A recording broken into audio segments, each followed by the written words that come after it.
ازيكم عاملين ايه؟ يا رب تكونوا بخير. الفيديو بتاع النهارده طلبتوه مني كتير، البنات بتدخل على الواتساب عندي وتطلبوا مني. الفيديو ده للعرايس، للبنات، للستات، للستات عموما، سواء بنت او متجوزه او في الجامعه او عروسه داخله على فرح. لازم تكوني بتعرفي تعملي الحمام المغربي. وعايزه اقولك يعني واحده بتقولي انا عروسه بعد 3 شهور امتى ابدا اعمل حمام مغربي؟ لا، الحمام المغربي ملهوش وقت. الحمام المغربي ده بتعمليه على طول، لو تقدري من مرتين ل3 مرات في الشهر او 4 مرات في الشهر يبقى يا جماله، يبقى حاجه تحفه قوي قوي. ايه فوائد الحمام المغربي؟ مش بس باخد منه نظافه وتعطير والجسم كده بيبقى بيلقلق من النظافه والبياض، لا كمان بيخلصك من الجلد الميت. الناس اللي بيطلع لها شعر تحت الجلد كده، ده برضو بيخلصك منه. فوائده كتير قوي. تفتيح جلد ميت طبعا بيروح، جسم مشدود، تجاعيد، لان دايما بنعمل صنفره للجسم 4 مرات او 3 مرات في الشهر. نظافه، ريحه حلوه. طبعا بعد ما نخلص الحمام المغربي بتبقى المسام عندك متفتحه، فاي بقى تعطير عندك او اي مسك او اي حاجه حلوه بتحطيها على جسمك بعد كل الصنفره والحاجات اللي هنشوفها مع بعض دلوقتي، والمسام مفتوحه كده بتدخل بتتغلغل في الجسم، فبتقعدي ريحتك حلوه.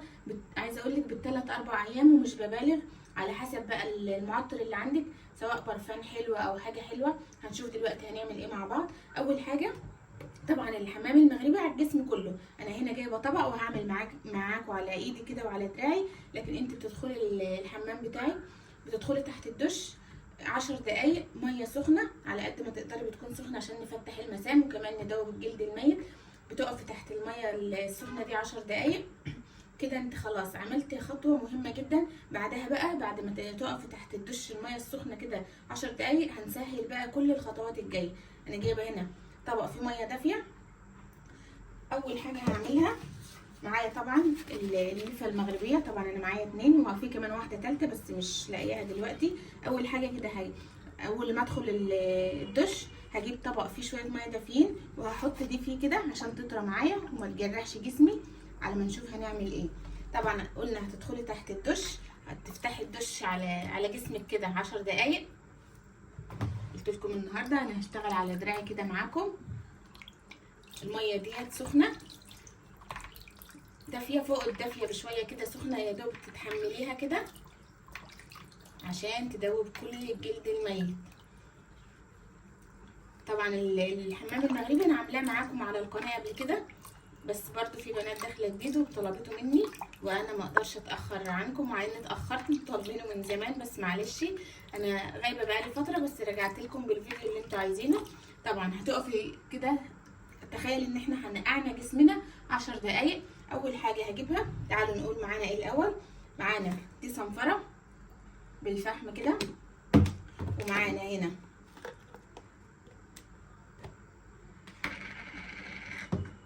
الدلكه السوداني، دي بتخلي ريحه الجسم، هي فيها ريحه كده حلوه تبقى ثابته في الجسم. معانا الدلكه السوداني وبتدي تفتيح حلو قوي. ومعانا الطمي، انا معايا طمي نوعين، ده اللي هو بيبقى جاهز تاخديه تحطيه على جسمك على طول. ومعايا الطمي البودر اللي بتخلطيه بقى بميه ورد وانت في الشاور كده. ومعايا اهم حاجه بقى الصابون المغربي، ودي اول حاجه بنستعملها على جسمنا بعد ما نطلع من تحت الدش 10 دقايق. في صابون مغربي بزيت الزيتون اللي هو معايا ده، في بالنيله الزرقاء، لو لقيتي اللي بالنيله الزرقاء كمان حلو قوي بيفتح الجسم قوي. اللي بالنيله الزرقاء ده اللي معايا النهارده بزيت الزيتون، وده الصابون المغربي الاصلي.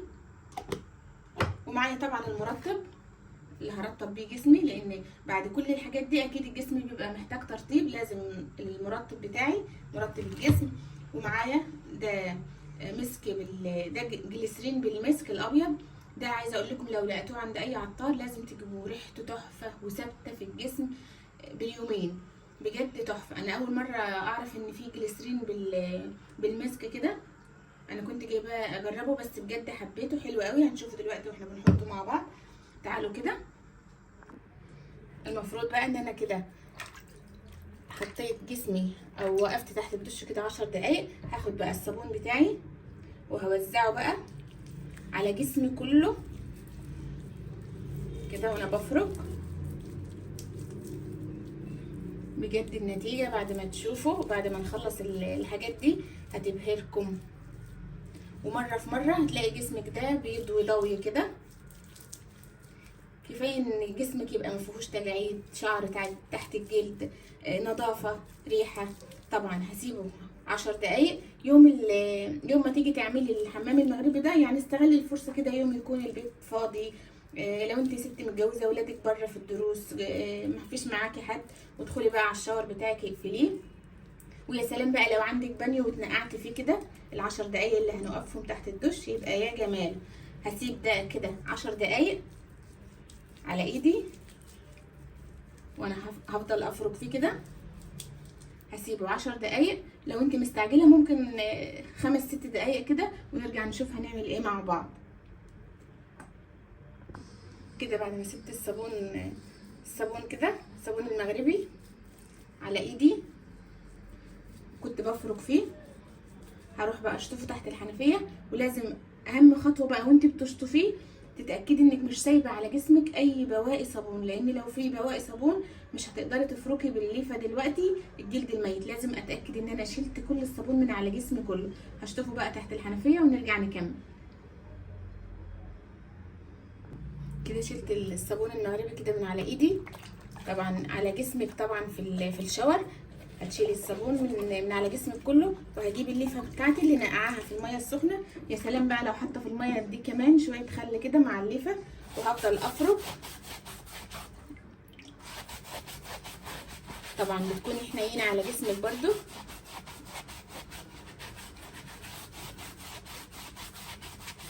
لحد ما تخلص من كل الجلد الميت. شايفين؟ بعد الخطوه دي هتحسي جسمك بيزيق ويلقدق كده من النظافه. طبعا انا كده بشيل الجلد الميت اللي باش مع الميه السخنه في الاول، وكمان الصابون المغربي، عشان اقدر اعمل بقى باقي الخطوات التانية. شايفين؟ هشطف بقى كده. طبعا انا ما طلعش جلد ميت كتير لان انا بعمل الحمام المغربي على طول. كده انا شطفت كده ايدي بقى واتخلصت من كل الجلد الميت. شايفين النضاره والجمال؟ يا ريت تقدروا تسمعوا التزييق كمان، بيزيق. بعد كده هاخد الدلكه السوداني. خلاص دي هشيلها بقى كده. المفروض ان انا كده فركت جسمي بيها كامل. هاخد الدلكه السوداني بقى، بعشق ريحتها بجد تحفه. هوزعها بقى كده على جسمي كله، وافرك بقى كده بالشكل ده. طبعا وانت في الشاور هيبقى الخطوات سهله عليكي كده كده.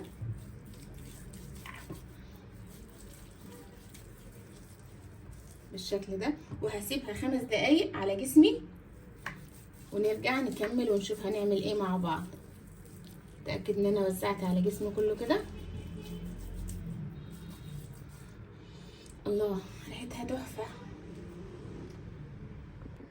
كده بعد ما سبت الدلكه السوداني 5 دقايق نشفت على الجسم كده تماما. هفركها الاول كده قبل ما انزل تحت الدش واشيلها. المفروض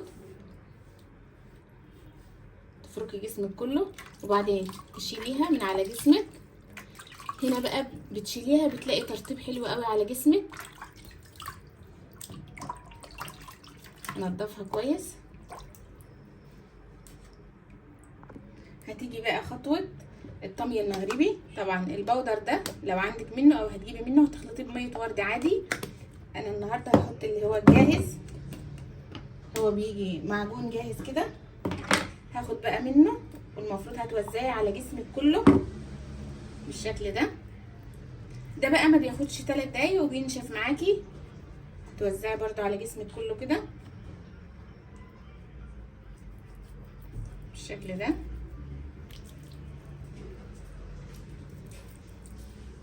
هسيبه برضو لما ينشف ونرجع نكمل ونشوف هنعمل ايه. الخطوه الجايه مهمه جدا. هسيبه ينشف بقى ونرجع مع بعض. وكده خلاص الطمي المغربي كده بدأ ينشف. طبعا مش بسيبه ينشف على الاخر عشان ما يسحبش الترطيب من جسمنا، بيكفي اللي احنا بنعمله دلوقتي في الحمام. هبدأ برضو اغسله كده. تنزلي طبعا تحت الدش وتغسلي جسمك كله.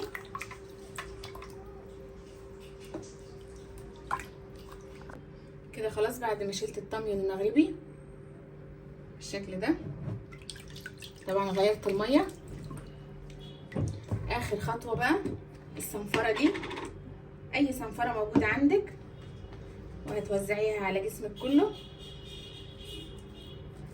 مع برضو الفرك بالراحه كده. طبعا احنا هنا مش بنتعارك، لا ده جسمك بالراحه عليه. هوزعها كده وهفرك فيها دقيقتين ولا 3 بالشكل ده. هنا بنعمل صنفره، وكمان لو في جلد، لو في شعر تحت الجلد برضو مع كل الصنفره ومع الليفه المغربيه اللي عملناها الاول على جسمنا، لو في شعر تحت الجلد بيطلع بقى. وهنشوف دلوقتي هنعمل ايه في الشعر ده، بس نخلص الخطوه دي. هفرك فيه كده دقيقتين ولا 3 وهسيبه برضو يكون داخل على انه ينشف كده، ونرجع نشوف هنكمل ازاي مع بعض. كده بعد ما سبت الصنفره بتاعتي اللي هي بالفحمه دي، طبعا بالفحم يعني بتفتح، وكنت بفرك فيها كده بحركات دائريه بالشكل ده. هروح بقى اغسلها تحت الحنفيه ونرجع نشوف الخطوه الجايه هتبقى ايه. الخطوه اللي بعد كده بقى وانت في الشاور كده تحت الدش، هتجيبي الشفرات بتاعتك، سواء دي طبعا شفرات نسائيه، سواء دي اتكلمنا عنها كتير، اللي متابعيني عارفين دي بتيجي كده اليد وبيبقى معاها غيارات، وبس يخلص الجل اللي في دي بتغيري الغيارات، لكن اليد موجوده معاكي وبتركب كده بكل سهوله. وانت تحت الشاور بقى كده، او دي زي ما قلنا لسه في كده صنفره، وانت تحت الشاور سريح سريح كده هتشيلي كل الشعر اللي من جسمك. طبعا بعد كل الصنفره والماسكات اللي احنا عملناها دي، لو في شعر تحت الجلد زي ما قلنا بيروح. وهنضيف كمان خطوه ما قلناش عليها في الاول، الحنه البيضه وجمالها. طبعا انا ما عنديش شعر في جسمي، بس بقول لكم لازم الخطوه دي بقى ضروريه كده تتعمل في النص في وسط الحاجات دي كده بالشكل ده. شيلنا كل الشعر. هننضف بقى كده. خطوه ما قلناش عليها في الاول، الحنه البيضه دي بقى هتديكي تفتيح حلو قوي قوي للجسم. هتاخديها بقى بميه ورد، بميه من الحنفيه، ميه عاديه، وبرده هتفرديها على جسمك كله، وهتاخدي بقى تفتيح ونضاره تحفه. طبعا الشفرات دي لازم تكون موجوده عند كل البنات والستات، بتخلصك من شعر جسمك في 3 دقايق بس وانت في الشاور كده. حتى لو ما بتعمليش حمام مغربي وعندك شعر في جسمك في اي منطقه في جسمك بقى، بالشفرات دي كده في ثانيه بترجعي ايه بتزيقي. هحط بقى عليها شويه ميه ورد بالشكل ده كده،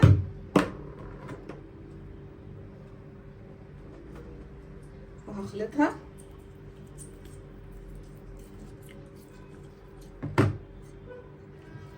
وهاخد بقى على جسمي كله وهوزع الحنه البيضه دي، وخدي بقى احلى نتيجه.